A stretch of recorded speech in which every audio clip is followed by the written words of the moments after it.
If you suspect that the US government is lying to you about the true nature and purpose of its activities in the Middle East and throughout the world, you are not alone. Geopolitical expert and investigative journalist Jake Morphonios will guide you through the labyrinth of mainstream media lies and government gaslighting. Sit back and get ready to learn. This is the Blackstone Intelligence Network. They keep saying it over and over. We don't target civilians. Every Israeli politician, every government spokesperson, every military spokesperson, every Israeli citizen that is interviewed on the street.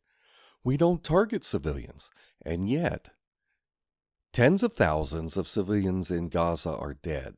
Whole families wiped out. Refugee camps obliterated. Hospitals bombed.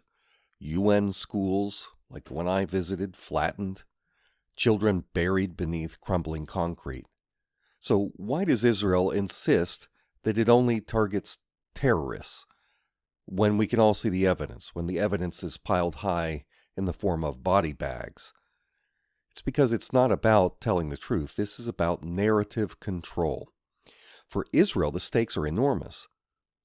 There's military aid they have to worry about. There's diplomatic cover.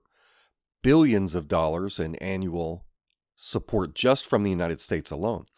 If Israel were to admit that it deliberately targets civilians, it would put that lifeline in jeopardy, under serious scrutiny.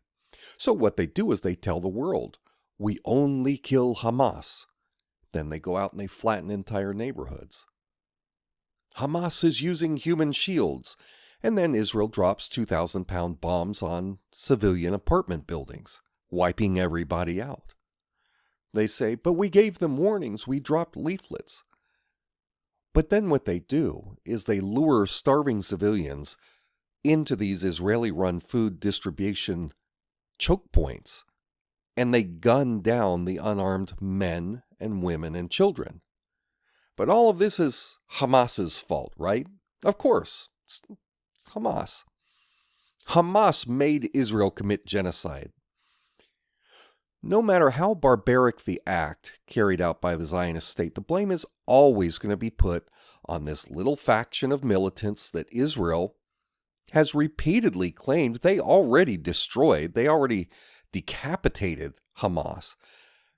From late 2023 into 2024, Israeli Prime Minister Benjamin Netanyahu has said on several occasions that Hamas was crippled, that they've been decapitated, that they no longer are able to govern Gaza, asserting that Israel has already destroyed much of the Hamas command structure, the tunnel systems. It's gone, wiped out.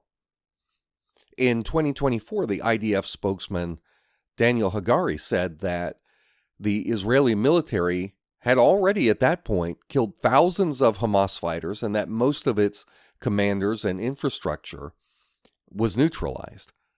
And yet, as recently as this week, Israeli spokespersons are out there in Western media insisting that Israel's untargeted massacres of civilians, it's legitimate, it's necessary. It's a necessary part of destroying Hamas because these terrorists are all gathered and they're going to carry out a new Holocaust against the Jews. So in other words, to their own people, to the Israeli people, the Zionist politicians and their military leaders admit that they destroyed Hamas a long time ago. But when they go out and they talk to Western nations, those countries like the United States that supply Israel with an unending stream of weapons and billions of dollars in financial support, well, the line is that Hamas is alive and well. And that these terrorists, not civilians, terrorists constitute all of these dead bodies that you see in the video. IDF is killing terrorists. Now, this should be obvious to any rational person that the genocidal state of Israel is lying. How do we know with certainty that Israel and its mouthpieces are consciously lying when they tell us that the Jewish state is not targeting Palestinian civilians? Well, just look at the basic facts.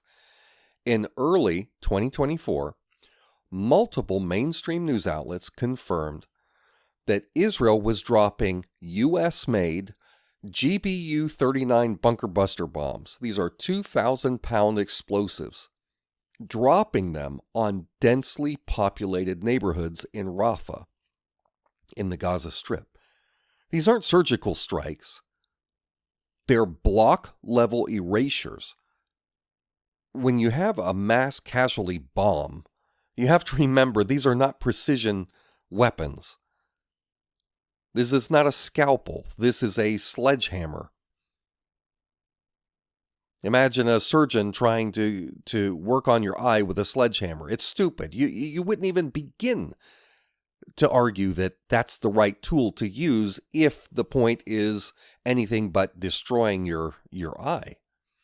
So when they go out there and they use these bombs, whose sole purpose is to create mass casualties, massive destruction, and they drop these into apartment buildings, residential buildings, they're lying.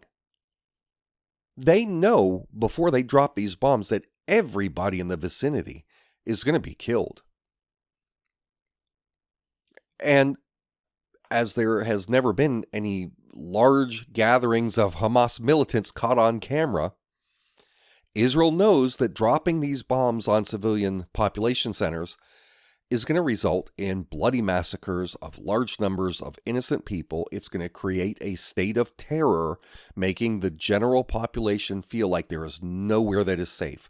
That is terrorism. That is what Israel is doing.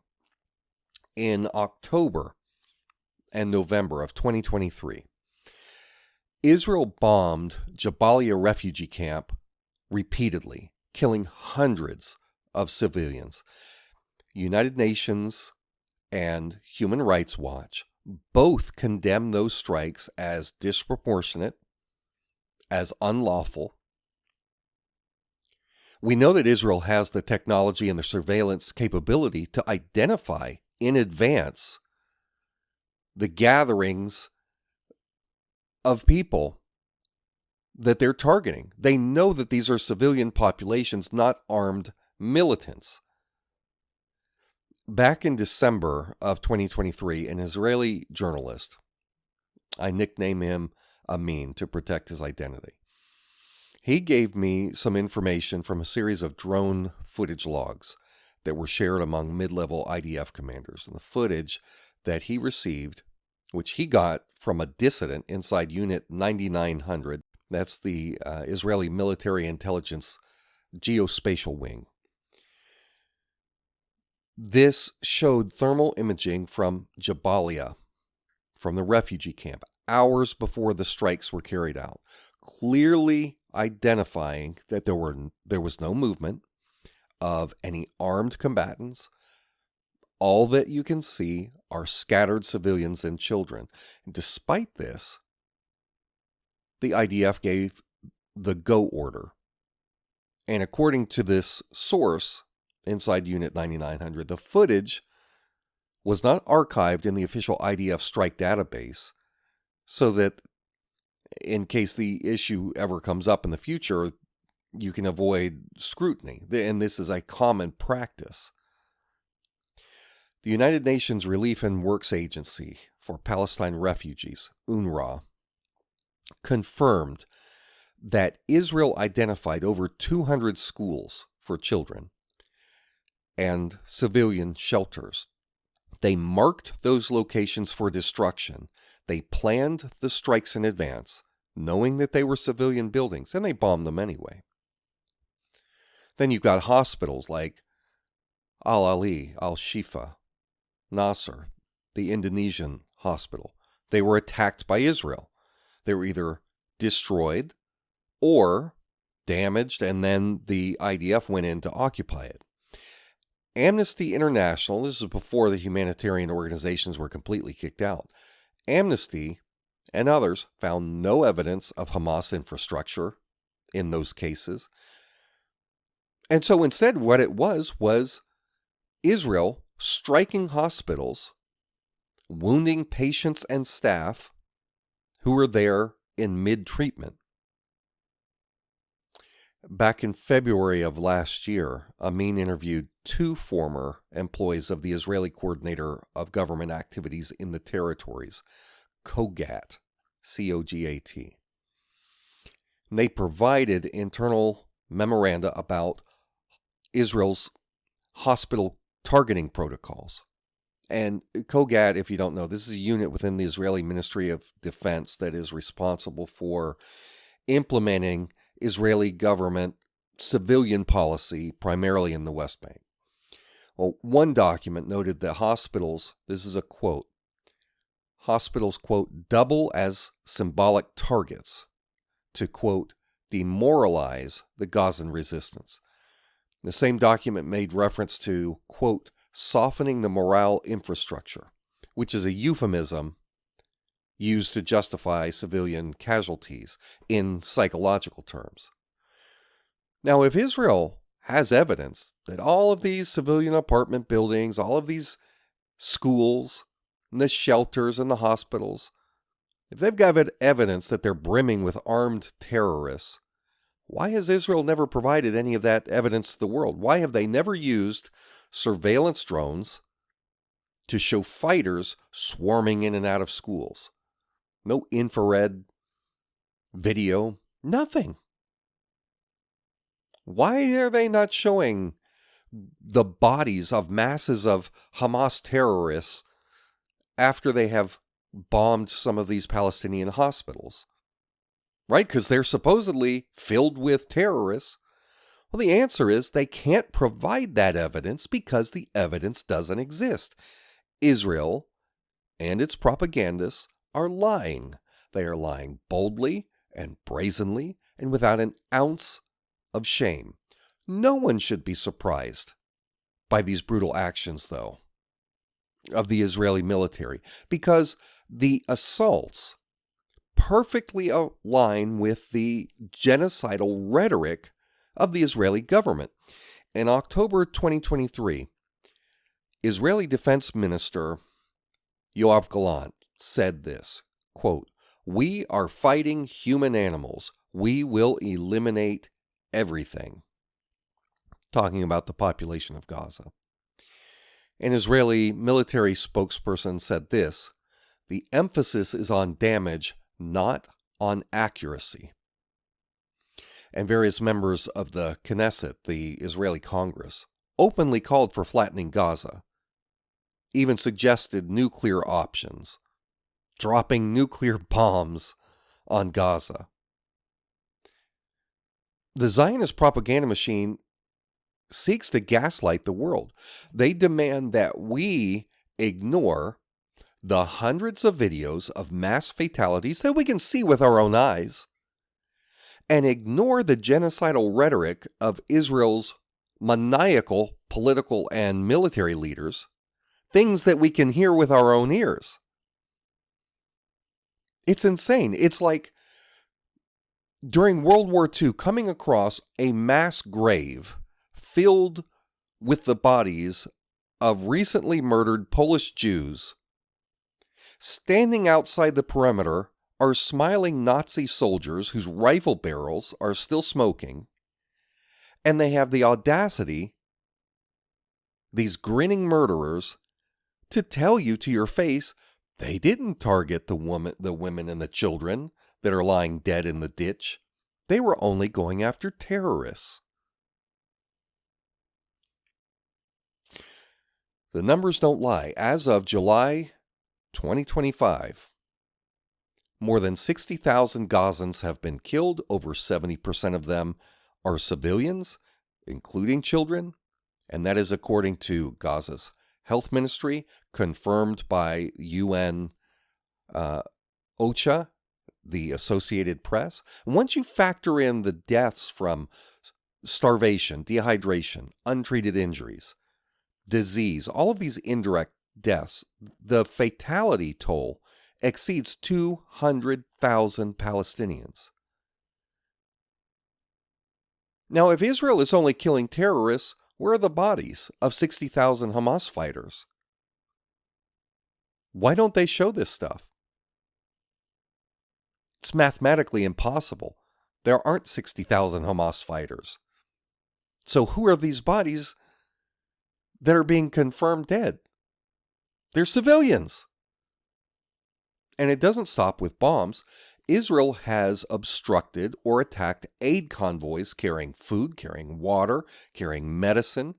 Human Rights Watch counted many of these strikes on humanitarian groups that killed aid workers.